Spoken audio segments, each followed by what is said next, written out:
কড়াইতে আছে পনির সবজি। এখানে পনির সব কাটা হয়ে গেছে, এই যে কাটা আছে।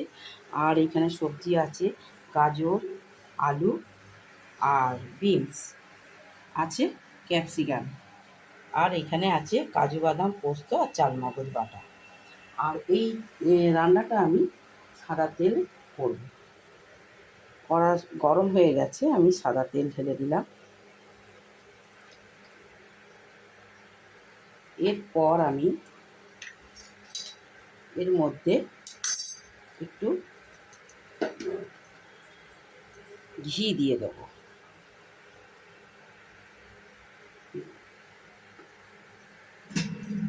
এবার তেলের সাথে ঘিটা ভালো করে যাতে মিক্সড হয়ে যায়, ভালো করে এটা একটু গরম হয়ে যায়। গরম হয়ে গেছে, আলুগুলো এইবার আমি এর মধ্যে দিয়ে দেবো। তেলটা আমার গরম হয়ে গেছে অনেকটাই। আগে আমি আলুগুলো ভেজে নেব, তারপর আমি এক এক করে দেখাবো তারপরে কোনটা দিচ্ছি।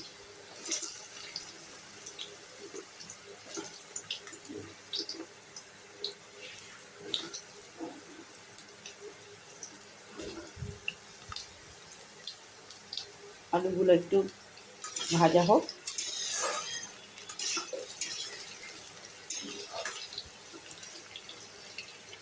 তারপর আমি আসছি। এখানে আমার আলুটা দেখো ভাজা হয়ে গেছে। আমি আর অতটা দেখাইনি। আর এখানে আমার পনিরটাও ভাজা হয়ে গেছে, কারণ সবটা দেখতে গেলে অনেকটা ভিডিওটা লম্বা হয়ে যায়। তো আমি এইভাবে দেখাচ্ছি। এইবারে আমি পনিরটা ভেজে নিয়েছি, তারপরে এবার আমি এই সবজিগুলো সব দিয়ে দেবো।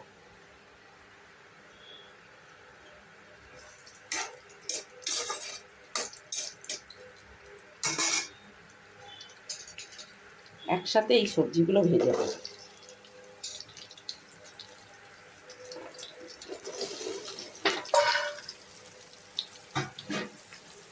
তবে আমি এখন নুন দেব না। এই যে ক্যাপসিকামটাও ঢেলে দিলাম। এবার সবগুলো একসাথে আমি এই তেলে ভাজতে থাকবো, চাপা দিয়ে দিয়ে ভাজবো।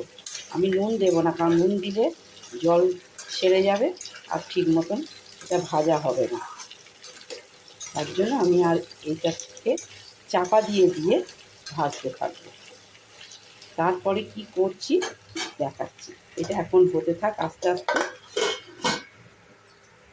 এখানে দেখো আমার এই সবজিগুলো সব ভাজা হয়ে গেছে, সব ভাজা হয়ে গেছে, অনেকটা সিদ্ধও হয়ে গেছে।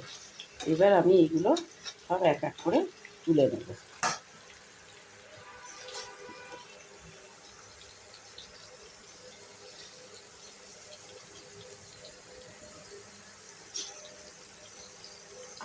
সব তুলে নিয়ে এর মধ্যে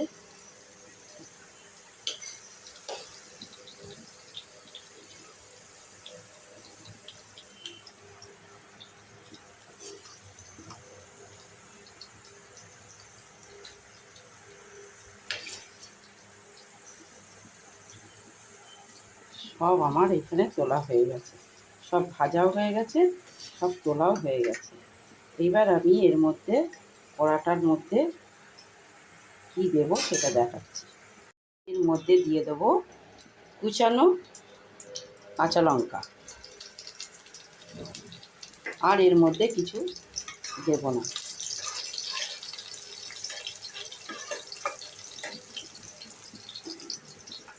গ্যাসটা আমি একদমই ছোট করে দিয়েছি। এবার এর মধ্যে দিয়ে দেবো যে কাজু বাদাম, চালমগজ আর যে পোস্তটা বাটা আছে সেইটা আমি ঢেলে দেবো এর মধ্যে। আমি গ্যাসটা একদমই ছোট করে দিয়েছি, যেহেতু এতে বাদাম আছে তলায় ধরে যেতে পারে, ওই জন্য বসে যাবে বলে একদম ছোট করে দিয়েছি। এবার এর মধ্যে একটু জল দেব। জল দিয়ে এইটা আমি একটু ধুয়ে দেব। আর এর মধ্যে কিছু তো দেবো না, আর একটুখানি আদা বাটা দেবো, বেশি না, এই যে আদা বাটা দিয়ে এইটা আমি এইবার কিছুক্ষণ নাড়তে থাকবো, নাহলে তলায় এইটা বসে যাবে। যে কাজু বাদাম আছে তার জন্য এইটা অনেকটা বসে যেতে পারে, ওই জন্য একদম আস্তে আস্তে এইটা নাড়তে থাকবো। একটু তেল ছেড়ে আসলে তারপরে আমি এখানে যে সবজিগুলো ভেজে রেখেছি এইগুলো সব দিয়ে দেবো। তাহলে এটা করি, পরে আসছি। আমি এইখানে পোস্ত বাটাটা দিয়ে দিয়েছি, আগেই দেখিয়েছি। আর এর মধ্যে কিছু দেব না, জিরে ধনে গুঁড়ো যাবে না, আর দেবো একটু কাশ্মীরি কালার লঙ্কাটা।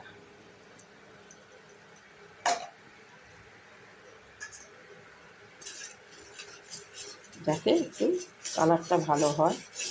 আর যেহেতু আমার কাছে এখন টমেটো নেই, তার জন্য আমি একটু সামান্য টমেটো সস দিয়ে দেবো। যেহেতু পনিরের এইটা হচ্ছে, একটু তো মিষ্টি মিষ্টি থাকবে, ব্যাস আর কিছু দেব না। এটা কিছু করে নাড়তে থাকি, বেশিক্ষণ নাড়ার দরকার নেই, আমার এটা মোটামুটি হয়ে গেছে। এবার আমি সমস্ত সবজিগুলো যে ভেজে রেখেছিলাম সেইগুলো আমি দিয়ে দেবো, দিয়ে একসাথে কষতে থাকবো। আর কিছু কি দেবো না, এই যে করে রেখেছি এগুলো সব এর মধ্যে ঢেলে দিলাম।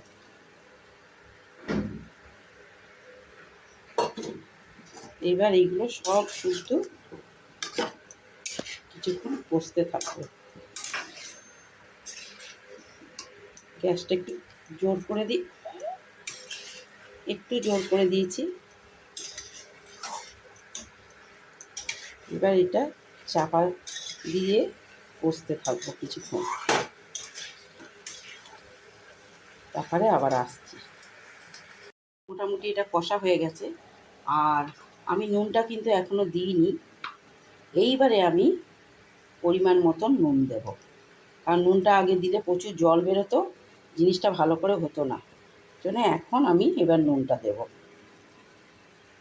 শুধু একটু ফোটানোর জন্য এইটুকুনি নুন দিয়ে দিলাম।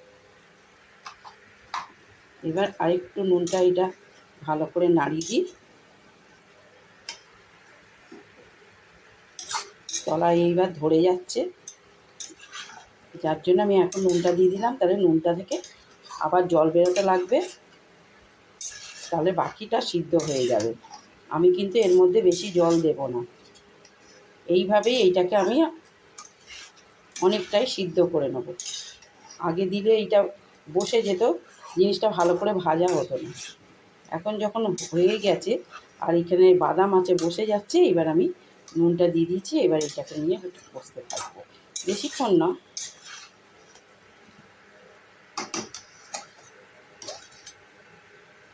আর কিছু এর মধ্যে দেব না, লাস্ট একটু গরম মশলা ছড়িয়ে নামাবো। আচ্ছা, এটা হতে থাক, একটু চাপা দিয়ে আর একটু ভাবে হতে থাক, তারপর আবার ফিরে আসছি। এটা আমার মোটামুটি হয়ে গেছে। আর এর মধ্যে এখনও আমি একটা জিনিস দিতে বাকি আছে, এইবার আমি এইটা দিয়ে দেবো।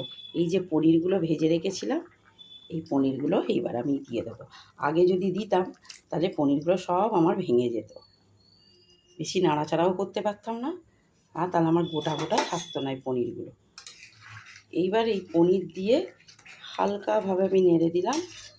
এবার এই পনির সমেত আর একটু ফুটবে, ফুটে ঝোল, এই ঝোলটা একটু গাঢ় না হওয়া পর্যন্ত জিনিসটা ভালো হবে না। তারপরে আমি আবার দেখাচ্ছি কি করব।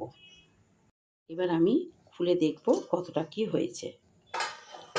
দেখো আমার এটা মোটামুটি হয়ে গেছে।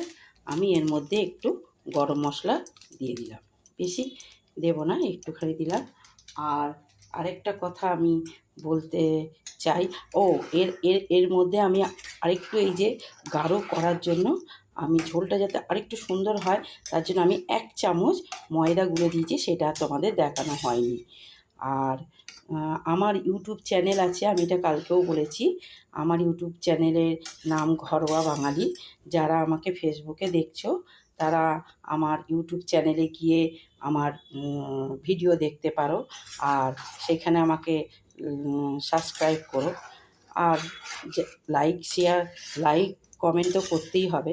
আর যারা ফেসবুকে দেখছো তারা তো আমাকে লাইক কমেন্ট করো, পারলে আমার ভিডিওটা শেয়ারও করে দিও। আজকে তাহলে দেখো আমার রেসিপিটা কীরকম হয়েছে। ওখানেও ইউটিউবেও আমার অনেক রেসিপি দেয়া আছে।